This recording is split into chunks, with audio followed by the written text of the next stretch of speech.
And now, from the Hollywood Palace, here is your hostess, one of the screen's great ladies, the glamorous Joan Crawford.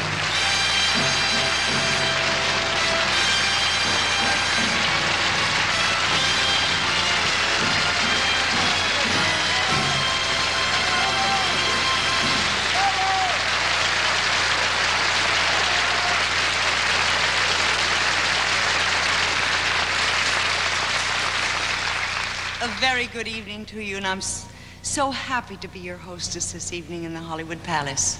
You know, I love being back in Hollywood. I used to always come here just to see my friends and have fun, but now I just go to a refrigerator and see what soft drink they have. And you know something? It's usually the one I want. I have very loyal friends. Our show tonight is an exciting one, and let's begin with a fantastic troupe from Germany. The 8 Rodos.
Rodos, aren't they marvelous? And now I'm most happy to be able to present our next guest, one of America's outstanding humorists, Mr. Godfrey Cambridge.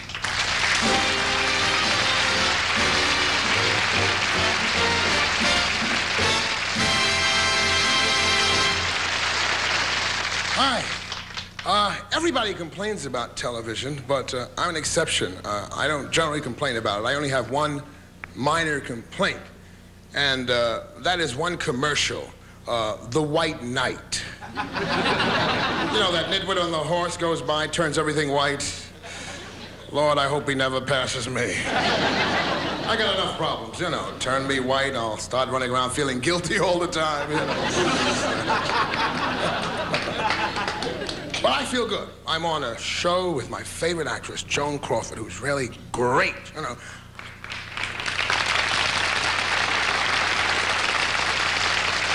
See that? That's what I like, a unanimous decision. But it's true, a really great actress, and I've always dreamed of doing a movie in which Joan Crawford and another fantastic actress would fight desperately for my love. It's a fantasy. Of course, I could do a realistic one, you know, maybe I'd jump out from behind a rock. But,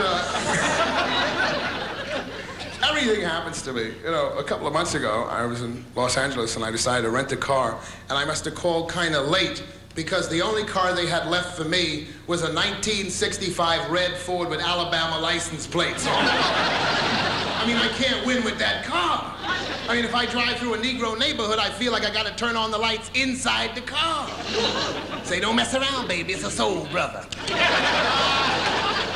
And then if I park it 2 inches too close to a hydrant, go away and leave it, a Negro cop comes by, looks at that plate and says, Alabama, the way they've been treating my people. And I get the ticket. And then if I'm driving by, I get stopped by a white cop. He figures I'm a freedom rider. I get the ticket anywhere.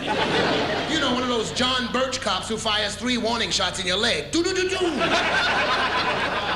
And gets back in the red, white, and blue police car. But everything happens to me. Not too long ago, I went to Las Vegas in August for a convention. Took my wife, fool, and it was weird because as we're coming in, the stewardess announces that the temperature is 114 degrees. Now, the first thing that comes to mind is you say, come on, you're putting me on. There is no place in the United States that hot. But then she cops out by saying, like, the humidity is only 9. Which means you're in a dry furnace, right? So the wife and I stagger off the plane, and I'm in the 11-button mohair with the attaché case because I'm changing our image. No more traveling in them overalls, folks. Get you an Ivy League suit, you know. No more of that fried chicken in a brown paper sack.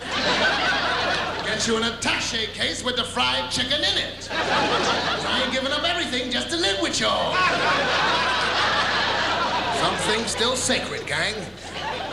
So the wife and I stagger off the plane in that stifling heat, and one of the local yokels runs over to us and he says, 114 degrees, boy, I bet you colored people sure do love this heat. He said, Nitwood, we've been out of Africa for over 300 years. I said, man, if it ain't air conditioned back at that hotel, me and my woman will be picking it in the morning. I mean, what does he think I am, an Ashanti tribesman or something? He probably figures I'll get in my war canoe and go down the strip in Las Vegas going, Ashungala-lungala, ashungala.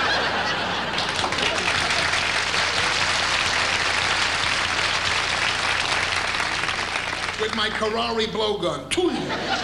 Say, me come from Africa, seeking white girl for queen of tribe, pay $35 a week in fringe benefits. Of course, I had a clever way of getting back at him, because what I would do is I would run through the gambling casino and yell out hip things like, gambling is morally wrong! That'll shake him up. Or you know what I do is I go up by the swimming pool, and I take about an hour and a half, and I'd put on my suntan lotion. That'd drive them crazy, because they never knew whether I needed any or not. Time I go to the supermarket and tell the man, give me some suntan oil, he asks me, who's it for? 114 degrees, I got to burn, fool.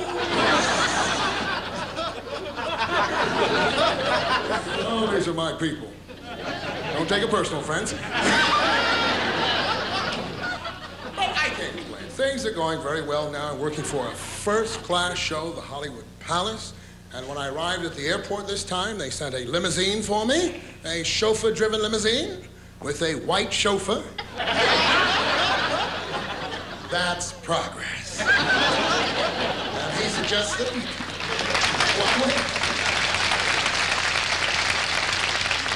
And he suggested that I drive and he sit in the back. And then I said, well, why don't we sit up there in the front together? That way, if people see us together, they won't know what to talk about first. So finally, we compromised, and I flipped a coin, and I sat in the trunk. Well, let's face it, friends, one thing is true, and that is, you ain't going back to Europe, and I ain't going back to Africa. We got too much going here. Thank you.